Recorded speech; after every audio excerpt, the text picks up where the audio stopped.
Assalamu alaikum, hurmatlı dostlar, hurmatlı mekendашlar.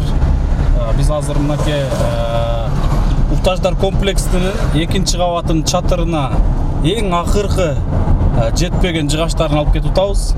Иркутсктен 83-лік стропила келген, 25 стропила жетпей қалды. Андан сырткары bir қарға bir жығаш жетпей қалды.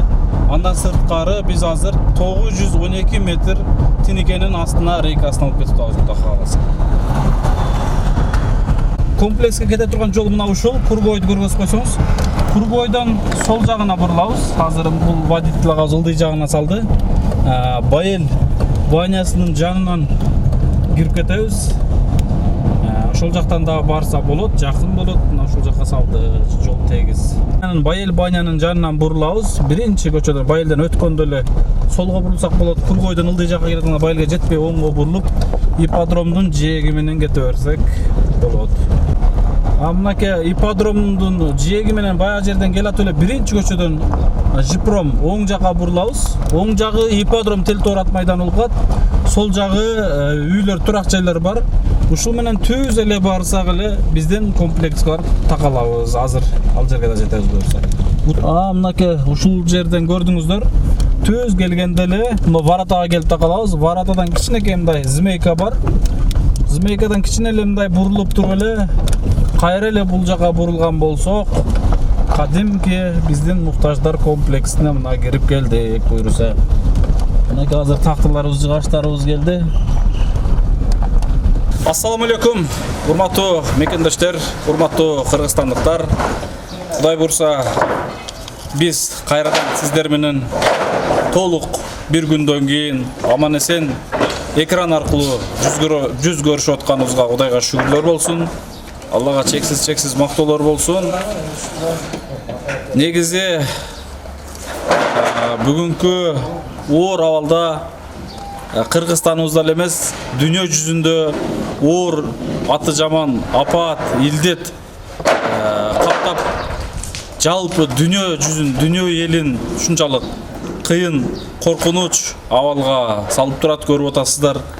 Албетте бунун баардыгы Алла Тааланын сыноосу. Кудай кааласа бул сыноодон дагы өтүп, бул сыноолор да артта калган күндөр Кудай кааласа алдыда иншалла. Урматтуу мекендаштар, биз азыр Ордолуу ош жерине кайрадан жакшы иштерибиз менен кетип баратабыз. 90 жаштагы бетон гаражда жашап аткан чоң атадан кабыл кетип баратабыз. Жана башка иштерибиз бар. Мына азыр бүгүнкү биздин кайрымдуулук ишибиздин бир 30% ош жеринде жүрүп атат. 70% ушул комплексте болуп атат. Жакшы билесиздер. Bundan сыртка чыгынып, аштын албай чыга албай атабыз. Себеби бул жерде жумуш чоң, здание чоң, объекти чоң. Ошондуктан биз бул жерден азыр сыртка ишке кирише албай атабыз. Биз урматтуу мекендештер, экинчи кабат, биринчи кабат боюнча бир кыскача айтып кетсем, биринчи кабат боюнча былтыры чатырын жаап бүткөн элек. Биринчи кабатка толук материалдарын ушул элибиздин жардамы менен жана ушул такта базарда такта саткан Чолпон деген эжебиз бар. Ошол эжебиз былтыры стропиласына 2 куба жыгач берген. Толугу менен стропиласына жетип калган почти. 2 куба стропиласына берген. Мына ошол эжекебизден бүгүн иниси дагы Чорновой рейкасына такта берди азыр. Мына биякта жаткан рейкалардан берди. Ошентип экинчи кабаты жабылган. Былтыр чындыгында биздин кыргызымдын ушундай Курманжан датка мыс-сайкал энелерибиздин оордун баса турган ошол эжелерибиздин колдоосу менен могу чатыры жабылып калган. Себеби айтып аткан себеби могу биринчи этаждын толук тиникесин өзгөндөн болот экен, өзү Россияда иштейт. Букарам деген эжекебиз тиникесин алып берген. 120 000 сомдук тиникесин алып берген. Толугу менен. Даже биринчи этаж могу навестеринин бүт баарын алып берген. Урматтуу мекендештер, биз азыр экинчи этажга баштаганбыз. Анан экинчи этаж баштагандан кийин толугу менен таштамайлары 18ге 5 калың таштамайларын Бишкектен бир карындашыбыз 40-50 миң сом акчасын салып 49 миң сом таштамай өзү эле болду экинчи этаж. Ошол таштамайын алып берди. Андан сырткары Иркутскиден өзү аты Мирбек экен, Мирбек деген агабыз 83 штук стропиласын жиберген. Ошол 83 штук стропиласына жетпей калган стропиланы бүгүн алып келдик. 25 штук стропила жетпей калды. Кары стропиланын астына карылар коюлат. Ал карылар биз өткөндө алган элек. 8800 сомдук кар алганбыз. Азыр бирөө жетпей калды, дагы бирди алып келдик. Андан сырткары тиникенин астына толугу менен кете тургандагыдай рейка алып келдик. Бүгүн биз эмне жыгачтарды алып келдик? 3/6 деп коет. Мына могул рейкалар. Ушул рейкалар 912 метр алып келдик. 3/6. Толугу менен ушул экинчи этаждын тиникенин астына жетет. Жана аркасына фронтон деп коет, аркасына обшивка беребиз, ошол жагына да жетет. 912 метрин 24 сомдон 21888 сом болду. Стропила 5ке 15'ini алдык, бышыгыраак күчтүрөөк болсун деп 16 штук 440 сомдон 4 штук 300 сомдон 8 штук, берки 16 штук, жалпысынан аз 24 штук стропила алып келиппиз. Бириси 7000 сом болуптур, бириси 2400 сом болуптур. Андан сырткары 1 штук кары 670 сом, мынакей көргөзүп койсоңуз. Жалпы суммасы бүгүн биз 31958 сомдук жыгач алып келдик. Андан сырткары чорновой рейкасын жардам болду. 31958 сомдук материалдын бүгүн азыр бардык акчасын нак эле төлөдүк. Бирок ушул акчадан бүгүн биз 9000 сом акчасына бир тууганыбыз жардам берди. 31958, почти 32000 сомдук материалдын почти 9800 сомдук эмесинин акчасына бирөө жардам берди. Анын атын айтпай эле коелу. Аябай суранды. Мына ушундай урматтуу мекендештер, биз азыр экинчи кабаттын жыгачына толугу менен жете тургандагыдай жыгач Кудай буйрса келди. Бүгүн эртең такталарын кагып бүткөндөн уже бүрсүгүнү тиникесин алышыбыз керек. Тиникесин ошол эле Россиядагы агабыз бар бир. Ал дагы атымды айтпа деп суранып жүрөт. Өзү ушул экинчи этаждын тиникесине толугу менен жана ошол жерде кызмат кылган усталардын кызмат акысын дагы бардыгын мен кылып берем деп жалпысынан 160 миң сомдук расход болот экен кызмат акысы менен. Ошону бир эле адам агабыз күтүп атат. Качан салайын деп. Кудай кааласа бүгүн эртең ал агабыз да салып калыш керек. Мына Кудай кааласа тинике келсе анан үстүн жаап алабыз. Ушундай урматтуу мекендештер, биз анда эмес азыр жыгач андан сырткары мык келди азыр. Мыгы дагы жалпысынан 10 килограмм келди. 70 сомдон анысы дагы 700 сом болот. Мына ушундай урматтуу мекендештер, Кудайга шүгүр, иштерибизге токтогон жок, баардыгы Кудайга шүгүр. Эл бар экен, журт бар экен. Элдин колдоосу менен иш токтоосуз алдыга жылып атат. Биз ойлонгон, биз санаага баткан, сарсана болгон кыжаалатчылык ойлорду дагы мына ушул элибиз бөлүшүп, чындыгында бизди колдон алып, белден алып, колтуктай калып, кыйналып калганда алдыга сүдүрөй калып, чындыгында ушул эл журт бар экен, элибиздин колдоосу жардам менен иштерибиз сонун кетип атат. Элден айланса аздык кылат экен. Эл бар, журт бар, көптү көрсө көл болот деген сөздүн мааниси өтө терең. Мына ушул чындык, көптү көрсө көл болот. Көпчүлүк менен мына ушул иштер болуп бүтүп атат. Жалгыз аттан эч качан чаң чыккан эмес, чаң чыкпайт. Ошондуктан биз тамчыдан көл куралат, көптөшүп отуруп мына ушундай иштерди жасап атабыз.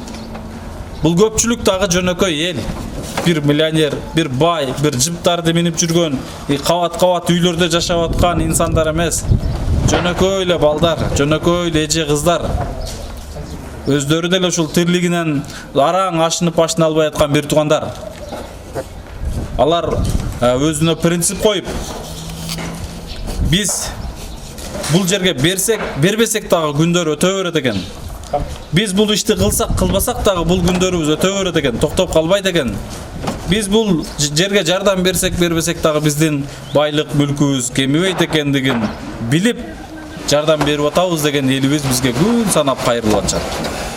Чындык бирок, чындыгында ошондой туура ошол бир туугандарыбыз ушундай кайдыгер карабастан колдоп аткандыгы үчүн жолосомалардын бири эч кандай байлыгына, мүлкүнө, чөнтөгүнө залакасы тийбегендиги үчүн тескерисинче алардын иштерине, тапканына Кудайым берекесин берип, тапканына ушундай берекесин берип, иштерине Кудайым ырыбажын берип атат чындыгында. Мына ушундай инсандар көп болсун. Кээ бирлер болсо биз кантип ашынабыз, өзүбүздөн ашына албасак кантип берет элек деген инсандар дагы болуп атат. Эми өзүбүздөн эч качан ашына албайбыз. Өзүңөн эч качан ашына албайсың. Мисалы өзүң деле ойлоп көр. Кече эле сиз мунул кичинекей минип жүргөн машинага жетсем деп ниет кылат элеңиз. Бүгүн сиз ал машинага да жеттиңиз. Кече эле сиз мунул 4 эле бөлмөлүү үй салып алсам болот эле мага деп ниет кылат элеңиз. Бүгүн сиздин 4 бөлмө үйүңүз 8 бөлмө үй болду. Кече эле сиз 1 эле этаж үйдө жашасам деп ниет кылат элеңиз, 1 этаж үйүңүз 2 этаж болду. Дагы да өзүңүзгө суроо бериңиз. Дагы да өзүңүзгө жетпей жүрөт. Дагы да артынан кууп жүрөсүз. Бизге эч качан жетпейт. Биз качан жетебиз? Биз баягы 2 метр кара жерге топуракка барганда гана жетебиз. Ушуну эч качан эсиңиздерден чыгарбаңыздар. Бүгүнкү күндө эмнелер болуп атат? Көрүп атасыздарбы? Эч ким өзүнүн ден соолугуна гарантия бере албайт. Эч ким өзүнө гарантия бере албайт, туугандар.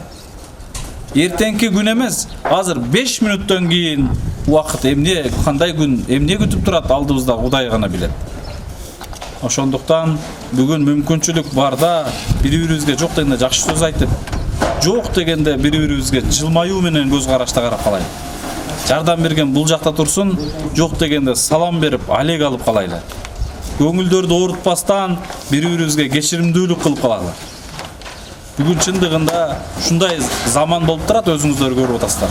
Кече эле ойнап, чуркап, жөн эле зыңылдап жүргөн инсандар, мекендештерибиз кош айтышып кетип атат.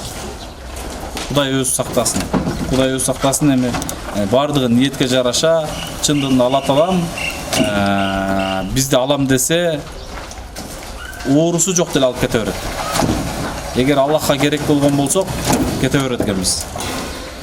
Ушундай урматтуу мекендештер, эң башкысы элибизге аманчылык, тынччылык берсин. Ушул оор илдеттен аман-эсен чыгып кетели.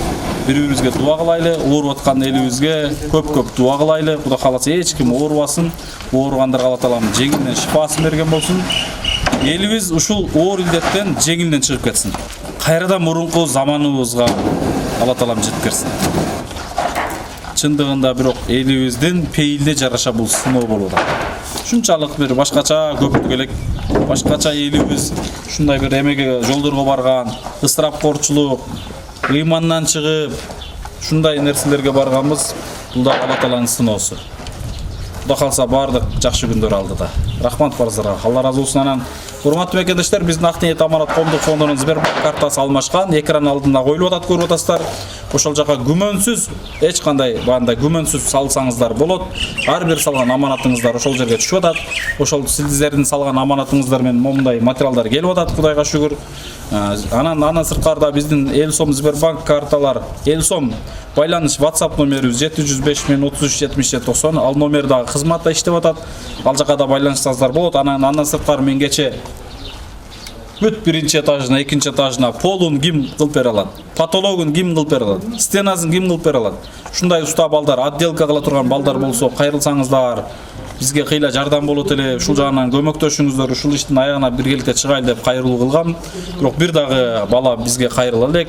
Эгерде көрбөй аткандыр, балким азыр деле кайрыла берсеңиздер кеч эмес. 705 33 77 90. Патологуна гипсокардон алып берсек, патологун кагып берсеңиздер жакшы болот. Полун алып берсек, полун кагып берсеңиздер жакшы болот. Бардыгын эмес, ким алына жараша. Мейли бир эле комнатасын, мейли эки эле комнатасын. Ушундай жамаат менен, досторуңуздар менен, жакындарыңыздар менен келип кылып, анан колунан келген инсан эптеп эле кыла тургандагыдай эмес. Бул жер мощный болуш керек, бардыгы идеал болуш керек, мындай айтканда. Эртеңки күнү артыбызга сөз тийбеш керек, себеби бул элдик иш. Ошондуктан биз бүт эмебизди бул жака буруп, жакшылап карап, эч кандай бир жалп болбосун деп эң алдыңкы материалдарды коюп атабыз. Мына кирпичинен баштап, фундаменттердин арматура российскилерин салып, стена бүт барып иши кирпич, жыгачтар болсо жалаң карагай сосналар көрүп атасыздар. мына ушундай материалдар болуп атат. Эч бир материалдар аркадагы же средний материал эмес, эң алдыңкы материалдар. Себеби эртеңки күн келет да бул ишти ким кылган, кайсы акчага кылган, ошондой убакта биздин дарегибизге сөз тийип калбасын деп болушунча жакшы материалдардан жасалды. Ушундай. Рахмат барыңыздарга. Алла разы болсун. Тынч болуңуздар, аман болуңуздар. Ассаламу алейкум.